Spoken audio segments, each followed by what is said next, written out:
Nandana Braja Jana Ranjana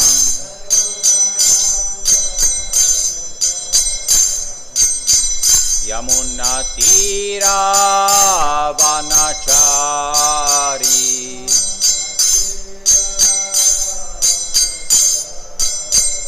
Yamuna Tira Vanachari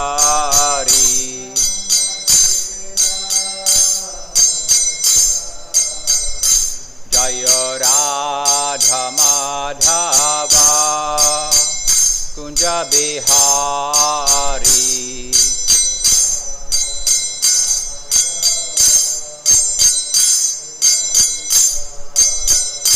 Jaya Radha Sikaho Shri Krishna Chaitanya Prabhu Nityananda Shri Advaita Gadadhara Shri Vas Adi Gaur Bhakta Vrinda Ki Shri Shri Radha Krishna Gop Gopinath Radha Kund Shyama Kund Giri Govardhan Ki Vrindavan Dham Ki Mayapur Dham Ki Ganga Mai Ki Yamuna Mai Ki Tulsi Devi Ki Bhakti Devi Ki Samaveta Bhakta Vrinda Ki Jai Nitai Gaur Pramananda. All glories to the assembled devotees. All glories to the assembled devotees. All glories to the assembled devotees. All glories to Sri Guru Sri Gauranga. All glories to Sri Prabhupada.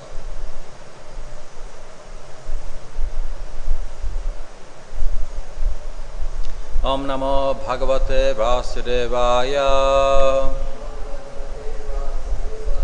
Om Namo Bhagavate Vasudevaya.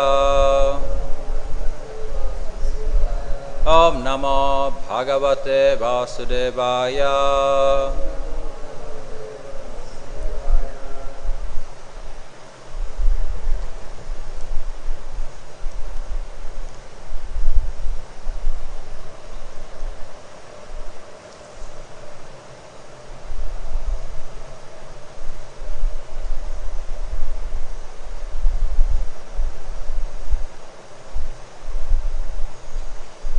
So, reading from Bhagavatam, Canto 1, Chapter 9, Text 6 and 7.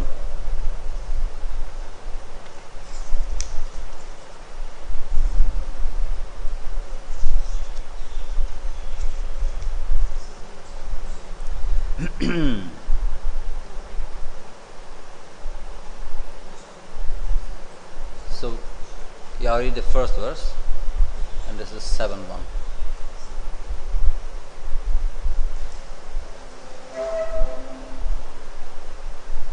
Parvato nārado dhaumyo bhagavān bādarāyaṇaḥ bṛhadaśvo bharadvājaḥ saśiṣyo reṇukā-sutaḥ. And please repeat. Vasiṣṭha indrapramadas trito gṛtsamado sitaḥ Kakṣīvān gautamo triś kauśiko sudarśanaḥ Vasiṣṭha indrapramadas trito gṛtsamado sitaḥ Kakṣīvān gautamo triś kauśiko sudarśanaḥ Vasiṣṭha indrapramadas trito gṛtsamado sitaḥ Kakṣīvān gautamo triś kauśiko sudarśanaḥ Vasiṣṭha indrapramadas trito gṛtsamado sitaḥ Kakṣīvān gautamo triś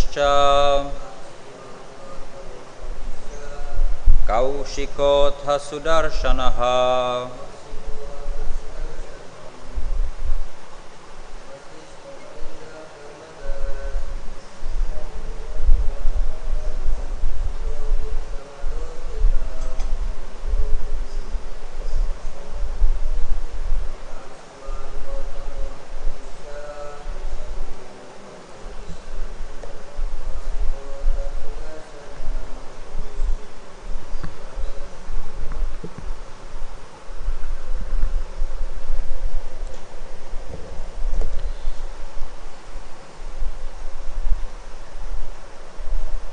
Okay, so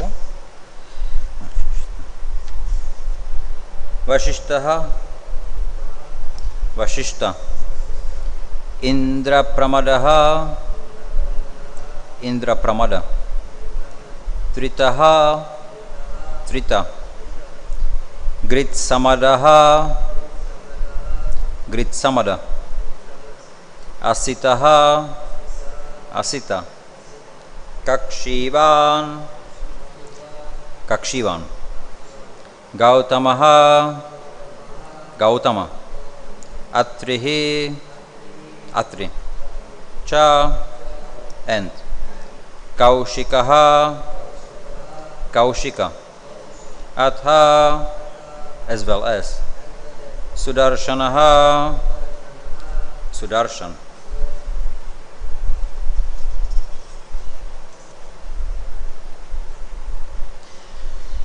So translation and purport by Srila Prabhupada. All the sages like Parvata Muni, Nārada, Dhaumya, Vyasa, the incarnation of God, bṛhadaśvo, Bharadvāja and Paraśurāma, and disciples, Vasiṣṭha, indrapramadas, trito, gṛtsamado, asita, Kakṣīvān, gautamo, atri, Kauśika and Sudarśana were present. Purport.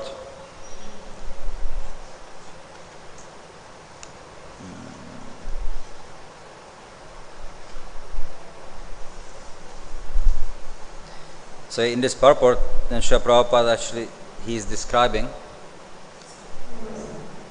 in brief all the personalities who were present there for Bhishmadev's departure.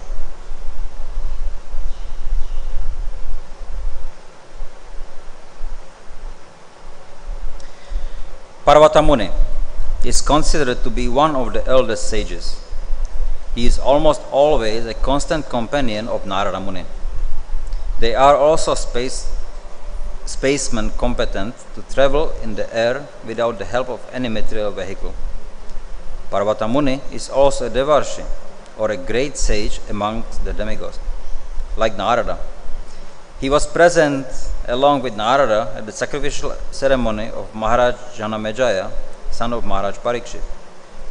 In this sacrifice, all the snakes of the world were to be killed. Parvata Muni and Nārada Muni are called Gandharvas also because they can travel in the air singing the glories of the Lord.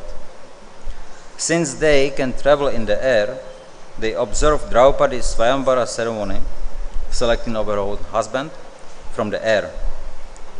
Like Nārada Muni, Parvata Muni also used to visit the royal assembly in the heaven of King Indra. As a Gandharva, sometimes he visited the royal assembly of Kuvera, one of the important demigods. Both Nārada and Parvata were once in trouble with the daughter of Maharaj Srinjaya. Maharaj Srinjaya got the benediction of a son by Parvata Muni.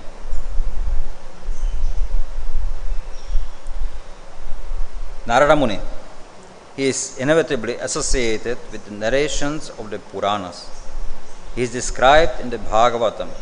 In the previous life, he was the son of a maidservant, but by good association with pure devotees, he became enlightened in devotional service, and in the next life, he became a perfect man, comparable with himself only. In the Mahabharata, his name is mentioned in many places. He is the principal Devarshi, or the chief sage among the demigods. He is the son and disciple of Brahmaji, and from him the disciplic succession in the line of Brahma has been spread. He initiated Prahlad Maharaj, Dhruva Maharaj, and many celebrated devotees of the Lord. He initiated even Vyasadeva, the author of the Vedic scriptures, and from Vyasadeva, Madhvacharya was initiated, and thus the Madhva Sampradaya, in which the Gaudiya Sampradaya is also included, has spread all over the universe. Sri Chaitanya Mahaprabhu belonged to this Madhva Sampradaya. Therefore, Brahmaji, Nārada, Vyasa, down to Madhva, Chaitanya, and the Goswamis all belonged to the same line of disciplic succession. Nārada ji has instructed many kings from the time immemorial. In the Bhagavatam, we can see that he instructed Prahlad Maharaj while he was in the womb of his mother. And he instructed Vasudeva, father of Krishna, as well as Maharaj Yudhishthira. Dhaumyo, a great sage who practiced severe penances as at Utkochaka Tirtha, and was appointed royal priest of the Pandavas kings. He acted as a priest, as the priest, in many religious functions of the Pandavas, samskara. And also, each of the Pandavas was attended by him at the betrothal of Draupadi. He was present even during the exile of the Pandavas and used to advise them in circumstances when they were perplexed. He instructed them how to live incognito for 1 year, and his instructions were strictly followed by the Pandavas during that time. His name is mentioned also when the general funeral ceremony was performed after the battle of Kurukshetra. In the Anushasana Parva of Mahabharata 127, 15 to 16, he gave very elaborate religious instructions to Maharaj Yudhishthira. He was actually the right type of priest of a householder, for he could guide the Pandavas on the right path of the religion. A priest is meant for guiding the householder progressively in the right path of ashrama dharma, or the occupational duty of a particular caste. There is practically no difference between the family priest and the spiritual master. The sages, saints, and brahmanas were especially meant for such functions. Bādarāyaṇaḥ, or Vyasadeva. He is known as Krishna Dvaipayana, Satyavati Sutta, Parāśarya, Parāśaratmaja, Bādarāyaṇaḥ, Vedavyas, etc. He was the son of Mahamuni Parāśara in the womb of Satyavati prior to her betrothal with Maharaj Shantanu, the father of the great general grandfather Bhishmadeva. He is a powerful incarnation of Narayana, and he broadcasts the Vedic wisdom of the world. As such, Vyasadeva is offered respect before one chants the Vedic literature, especially the Puranas. Shukadev Goswami was his son, and Rishi, like Vaishampayana, were his disciples for different branches of the Vedas. He is the author of the great epic Mahabharata and the great transcendental literature Bhagavatam. The Brahma Sutras, the Vedanta Sutras, or Bādarāyaṇaḥ Sutras were compiled by him. Among sages, he is the most respected author by dint of severe penances. When he wanted to record the great epic Mahabharata for the welfare of all people in the age of Kali, he was feeling the necessity of a powerful writer who could take up his dictation. By the order of Brahmaji, Shri Ganeshji took up the charge of noting down the dictation on the condition that Vyasadeva would not stop dictation for a moment.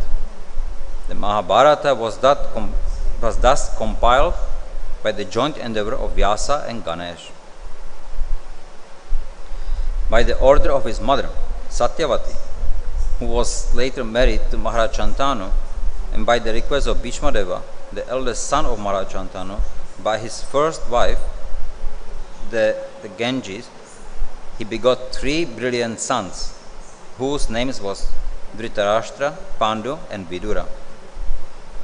The Mahabharata was compiled by Vyasadeva after the battle of Kurukshetra and after the death of all the heroes of Mahabharata. It was first spoken in the royal assembly of Maharaj Janamejaya, the son of Maharaj Parikshit.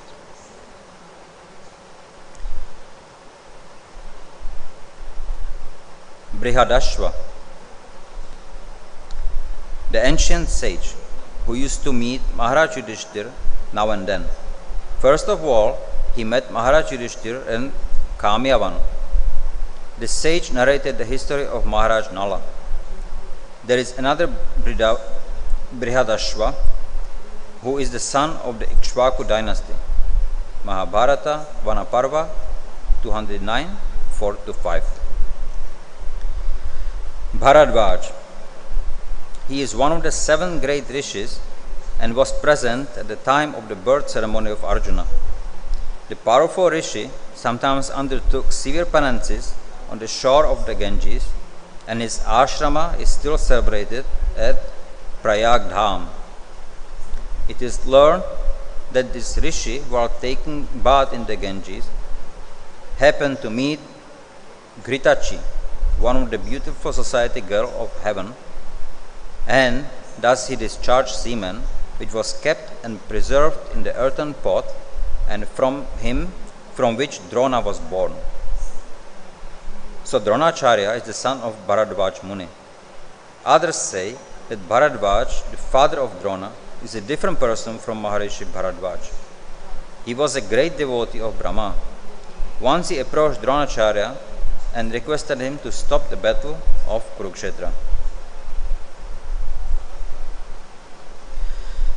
Paraśurāma or reṇukā-sutaḥ. He is the son of Maharishi Jamadagni and Srimati Reṇukā. Thus he is also known as reṇukā-sutaḥ. He is one of the powerful incarnations of God, and he killed the Kshatriya community as a whole 21 times. With the blood of the Kshatriyas, he pleased the souls of his forefathers. Later on, he underwent severe penances at the Mahendra Parvat. After taking the whole earth from the Kshatriyas, he gave it in charity to Kashyapa Muni. Parashuram instructed the Dhanurveda, or the science of fighting, to Dronacharya because he happened to be a Brahmana. He was present during the coronation of Maharaj Yudhishthir, and he celebrated the function along with other great sages. Parashuram is so old that he met both Rama and Krishna at different times. He fought with Rama, but he accepted Krishna as the Supreme Personality of Godhead. He also praised Arjuna when he saw him with Krishna. When Bhishma refused to marry Amba, he wanted him to become her husband. Who wanted him to become her husband? Amba met Parashuram, and by her request only, he asked Bhishma to accept her as his wife. Bhishma refused to obey his orders, although he was one of the spiritual masters of Bhishma. Parashuram fought with Bhishma when Bhishma neglected his warning. Both of them fought very severely, and at last Parashuram was pleased with Bhishma and gave him the benediction of becoming the greatest fighter in the world.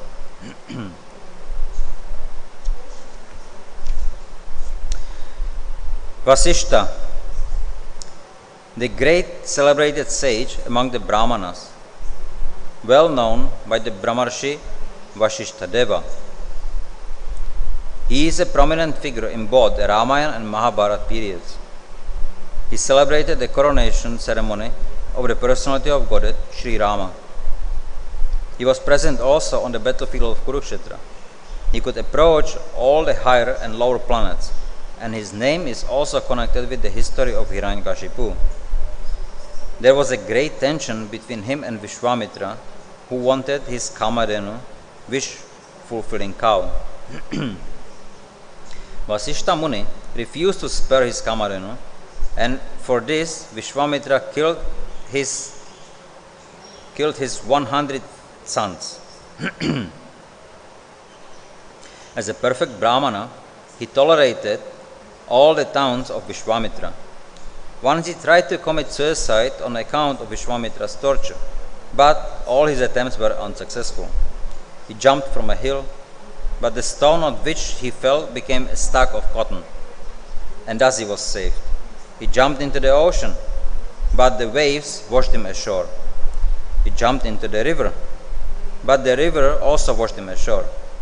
Thus all suicide attempts were unsuccessful. He is also one of the 7 rishis and husband of Arundhati, the famous star. Indrapramada, another celebrated rishi. Trito, one of the 3 sons of Prajapati Gautama. He was the 3rd son, and his other 2 brothers were known as Ekat and Vita. All the brothers were great sages and strict followers of the principle of religion.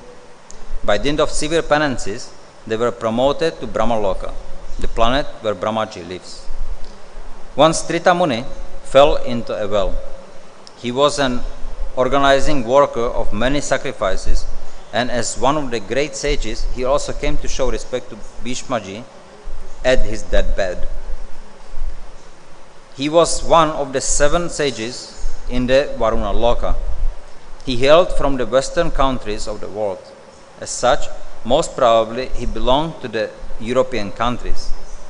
At the time, the whole world was under one Vedic culture.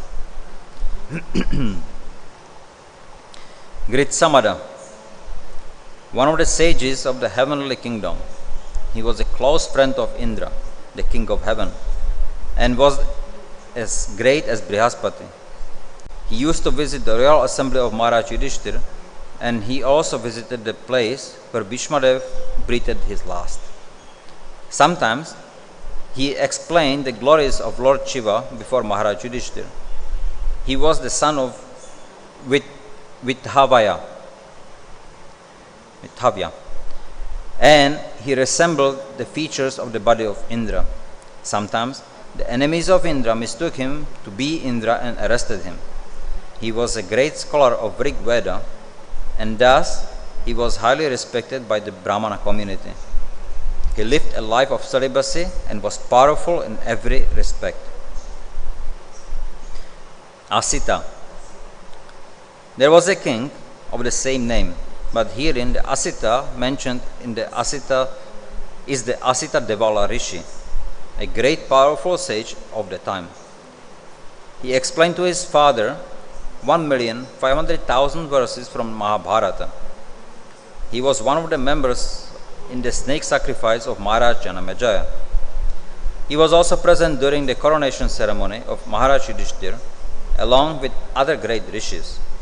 He also gave Maharaj Yudhishthira instruction while he was on the Anjana hill.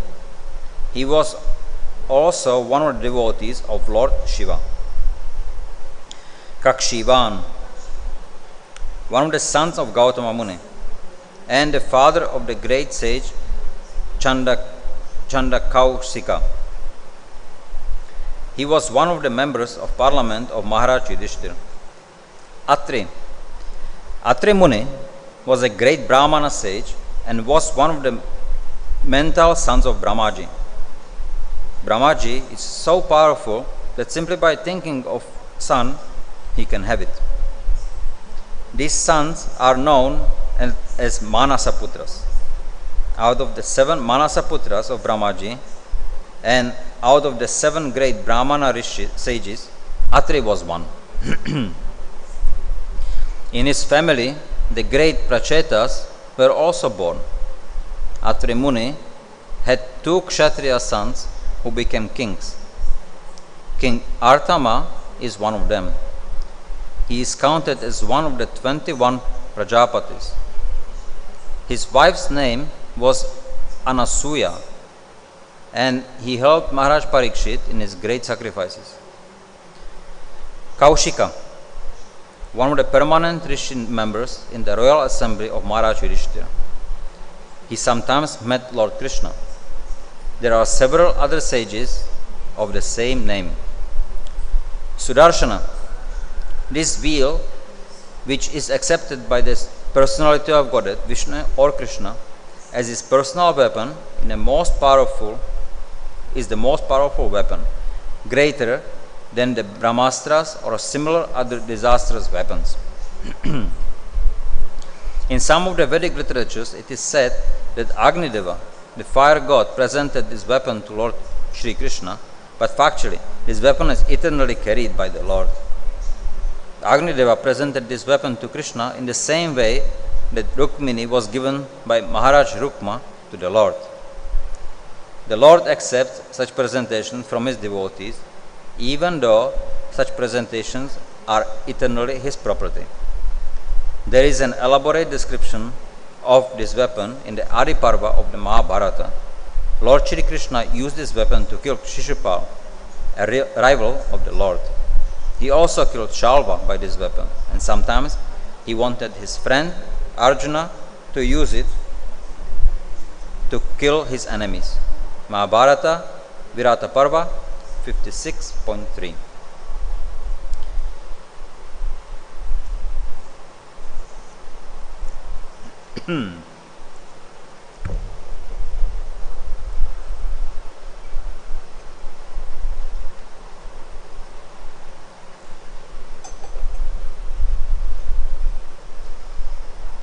So Srila Prabhupada, he's describing the various devotees of the Lord, and in brief, what actually do they, what role do they play in Lord's pastimes? We see that all of them are very important, and that they all assemble for Bhishmadev then leaving his body. So it's very important. Previously we already heard that Bhishmadev actually, he had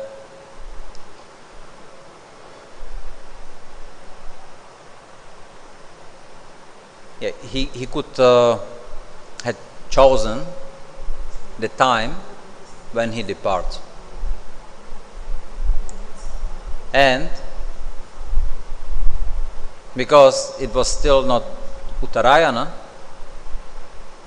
so therefore Bhishmadeva then was still situated on the bed of arrows. But because he was a great devotee, the Lord made sure that he didn't suffer. So he didn't really feel it. The Lord protected him. So now the Lord also wanted to make arrangement such that King Yudhishthir, who was feeling very sad after the Kurukshetra war, then he should take some reconciliation.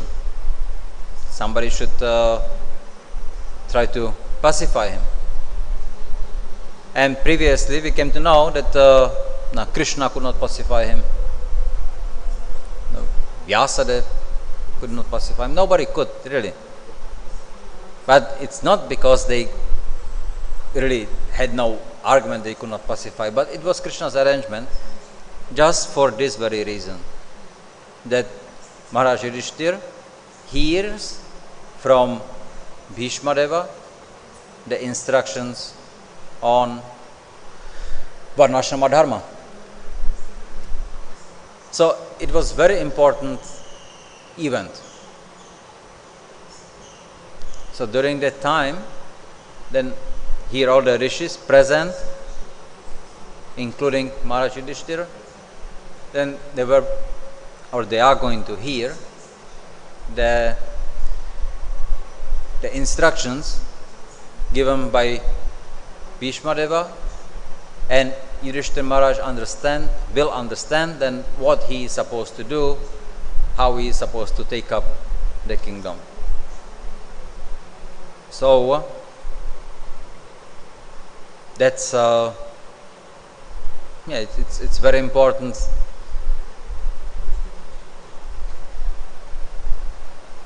It's very important because the instructions are going to be on the Varnashrama Dharma. Varnashrama Dharma, it's about then how people in general but devotee is inclusive. It describes how one should live their life. So, in the Varnashrama Dharma, then the division is the 4 Varnas, 4 Ashramas. So it's according to the occupation and according to one's nature. And the system was established by Krishna for the reason, so then the people can utilize their ability as much as possible, and at the same time get the opportunity to focus on devotional activities. So the real Varnashrama system is the Daiva Varnashrama system, in which Krishna is the center and the devotees just follow. In the beginning, it's following the rules and regulations of how we are supposed to do things, how we are not supposed to do things. But it's like a child learning. You should speak sometimes you should not speak. When you eat, then you should eat everything. Don't leave anything, don't make mess. So, basic instructions the child learns, and then after that, then he follows. So he can do properly, live without being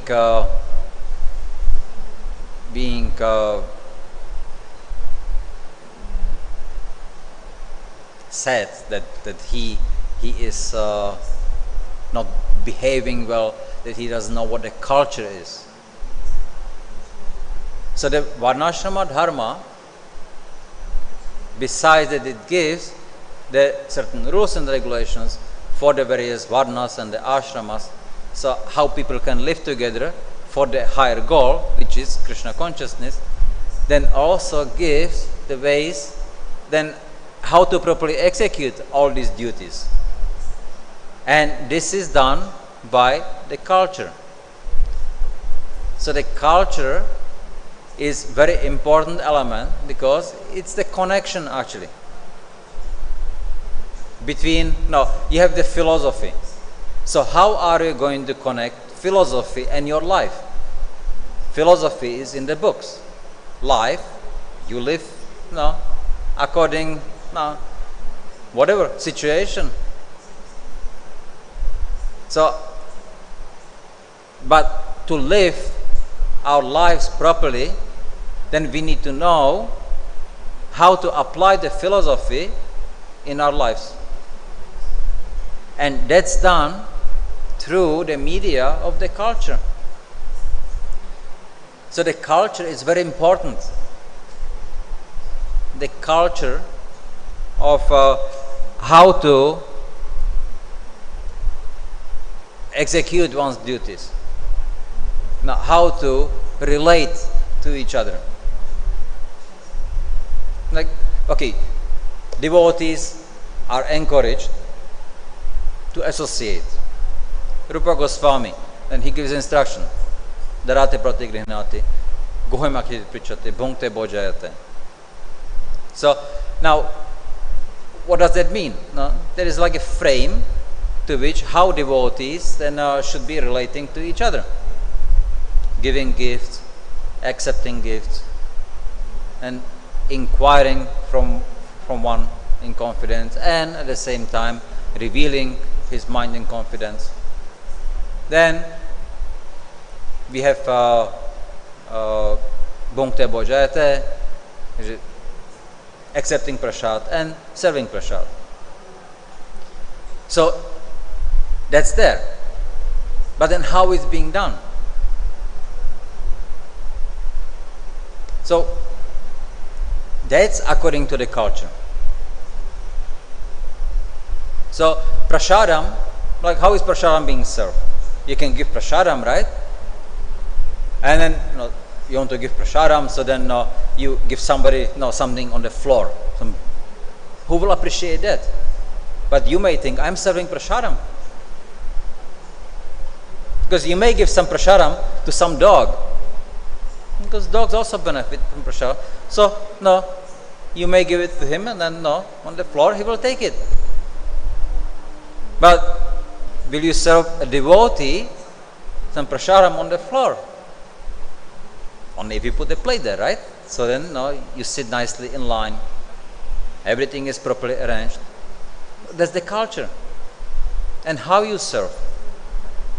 How is the order? Not that everything is just dumped. I remember there was we used to serve the GBCs many years ago from Gurukul, and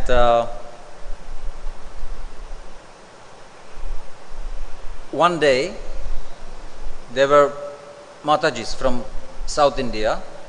They got the opportunity to cook for all the GBCs. So they made very, very elaborate lunch.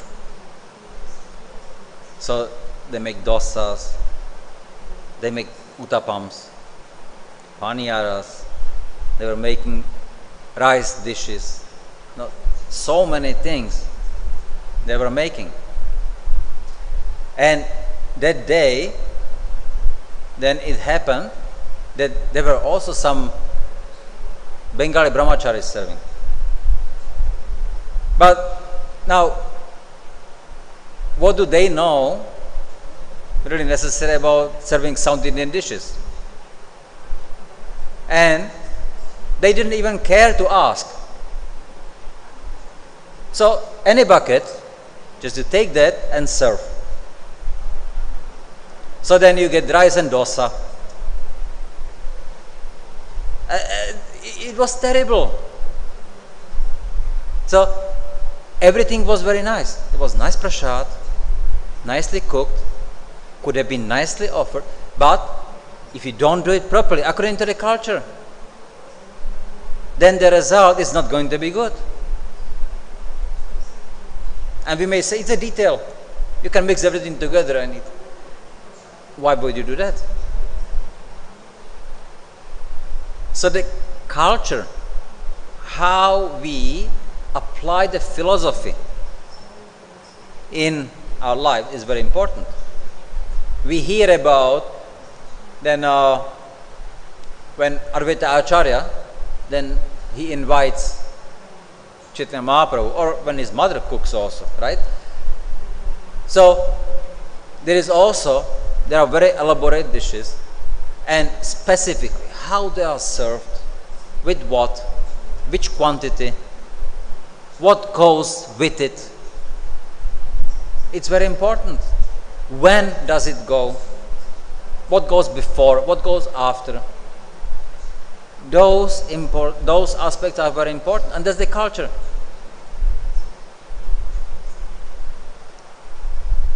No, otherwise, devotees sometimes don't know. That's okay. I mean, if they don't know, then what to do? It's good to learn. But that can be through association. So the eagerness to know should be there. Then it's possible to properly get the exposure and learn how it can be done. Because in spiritual world, it's not done differently. The way how it's being described in the Shastra, this is how it's done in the spiritual world. So when we serve devotees here, we should try to do it as close as possible to how it's done by the Lord, how He wants it. Because the same way we are going to be doing in the spiritual world. We are going to be serving the same way. So if we can follow this cultural aspects, then we can also preach about the cultural aspects. And when these cultural aspects are properly exposed, then it can happen what Srila Prabhupada actually predicted. He said that our movement will take over the whole world by cultural revolution. Nowadays, people are losing culture. Everything is being just minimized. Serving prasadam now becomes so complicated. So there's no more serving prasadam. You get something on like some plastic plate, and then just go eat it wherever you want and however you want. But there is a whole culture of how to eat prasadam together. It's a very light, fun situation sometimes. Sometimes the server, he's challenging. I remember there was, we were with few devotees in one devotee's house for prasadam, and the Mataji was serving, and it was really, really nice prasadam. And so you eat a lot and get stuffed, cannot eat more. Now the Mataji comes and then, please take more. No, I cannot. So you don't like my prasadam? No, if you like, take. But if you don't like it, don't take. And then, so what to do? What to say, right? I don't like a prasadam. So there are some funny situations, but it's all part of the association.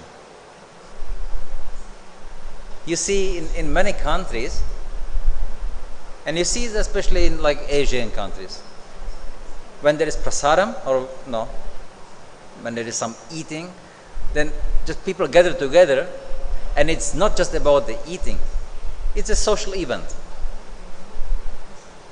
I saw it also in Italy. There is some pizza, so the whole family gets together, and they generally have like a big tables. Everyone sits there, and it's fun. It takes hours. Nobody is really in hurry. Everybody is taking the time to nicely associate. So the same thing should be applied also in devotional activities. So taking prasadam, association with devotees, is association, it's devotional activity. So that's very important. Giving gifts, accepting gifts, the same way. Then it should be done in a proper mood.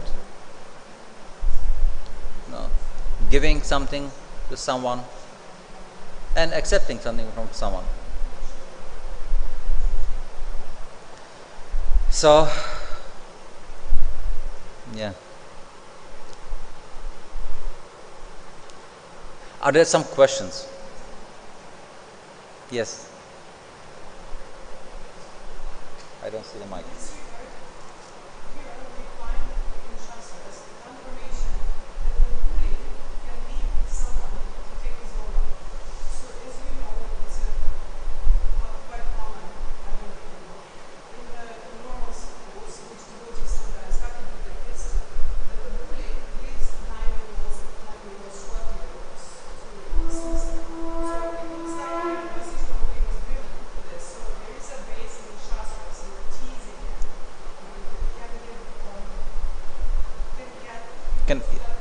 Yes.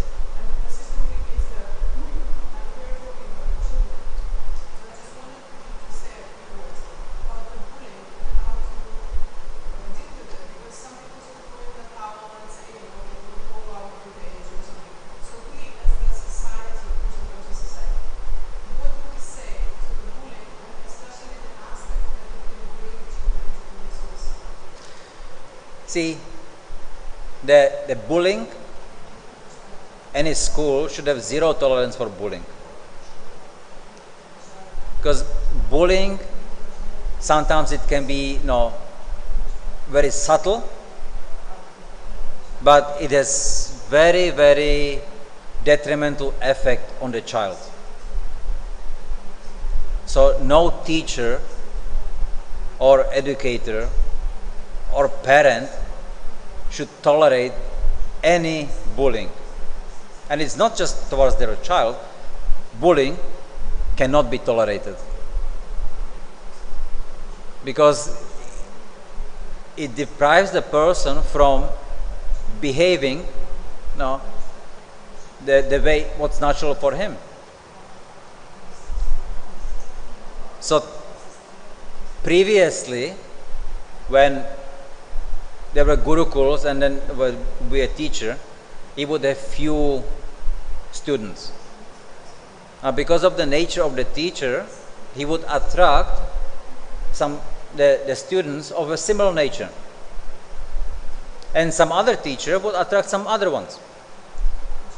So because the boys would be more similar in nature, then there will be less problems with bullying. And it's a small scene. The teacher would have maximum to 12 disciples or students, so he can oversee. The problem becomes in bigger institutions. Then when you mix children, and you mix those who are more gentle with those who are very rough and tough.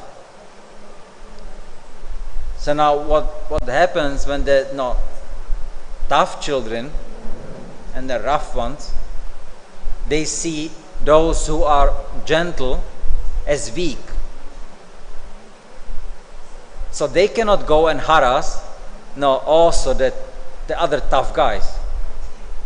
But they can go for the gentle ones because they will not retaliate. So those with a soft nature, those children must be protected. And many times it's not done, and then you see sometimes even the teachers don't pay attention to it. Oh, no problem, he will toughen up. But that's a bogus. He won't toughen up. He closes up. He's unable to express himself. He loses trust. And then, he's, like he said, sometimes even he feels, okay, I tried so many things, I cannot do anything.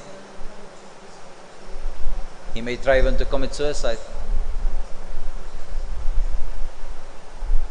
So, bullying is something which is very, very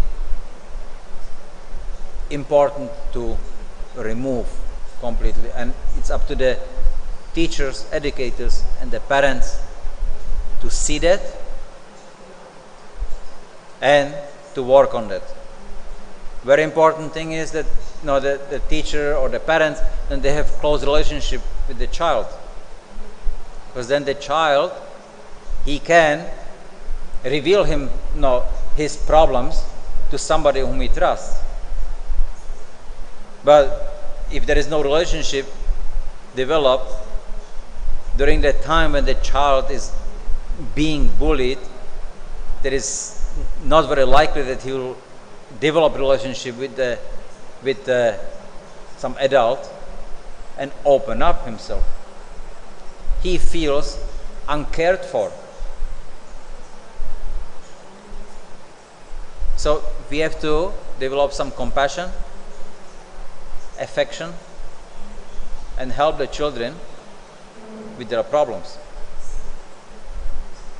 and not ever tolerating then anybody bullying.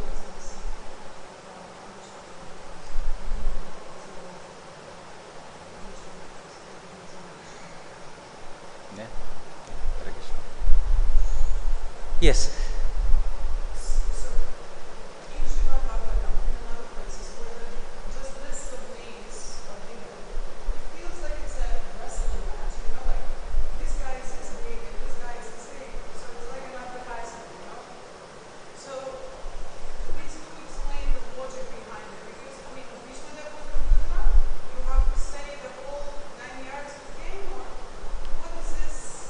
See, Srila Prabhupada is writing the purpose, okay, first of all.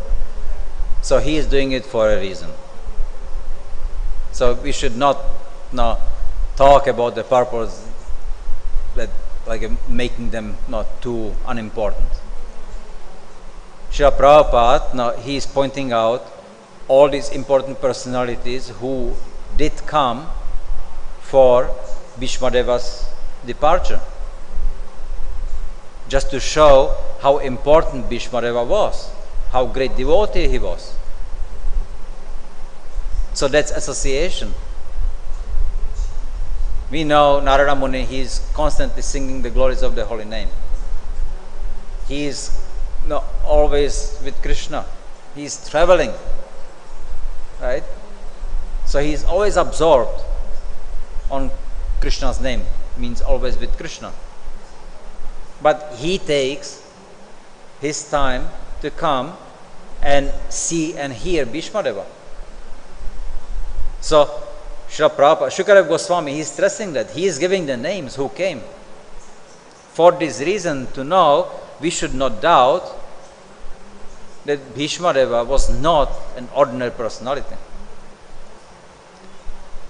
To make it even stronger, then he gives the names of the great personalities. Of course, I'm sure there were many other personalities who are not mentioned. But all the great and important personalities are mentioned to make stronger the impression to see how Bhishmadeva was a great devotee. So when Shukadeva Goswami mentions the names, so it's expected, Srila Prabhupada is translating Bhagavatam into English, so it's expected that it's for the people who know only English, and therefore they may not know the personalities. So not to just then read the names and then completely be unaware, then Srila Prabhupada in brief explains each personality who actually he is. So then we can relate to, we can see the culture, how it's being applied. Yes? Hare Krishna. Gauranga. Any other? Anything? Grantharaj Srimad Bhagavatam ki, Srila Prabhupada ki, Jai Nitai Gaur Pramanande.